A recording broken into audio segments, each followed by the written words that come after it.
బూడిదను వదలని పొన్నమట.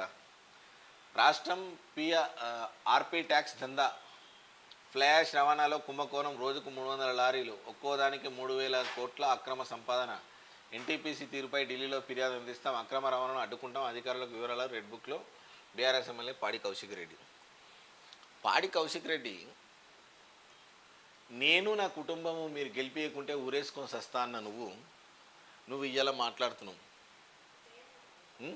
పాడి కౌశిక్ రెడ్డి బూడిదను వదలని పున్నం. అది ఎట్లాగో ఫ్లై యాష్ వస్తుంది.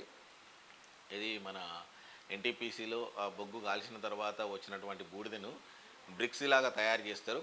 సో ఆ బ్రిక్స్కు ఖచ్చితంగా గవర్నమెంట్ ఉన్నది. గవర్నమెంట్ లెక్కల ప్రకారంగా, గవర్నమెంట్ రూల్స్ ప్రకారంగానే ఎవరైనా తీసుకుంటారు, చేస్తారు. అదే పెద్దది కాదు, ఏదో పట్టుకొని ఎలుకతోక పట్టుకొని ఈ తొండము అని చెప్పేసి, ఏనుగు తొండము అని చెప్పేసి అనుకుంటే కూడా సరికాదు. కౌశిక్ అన్న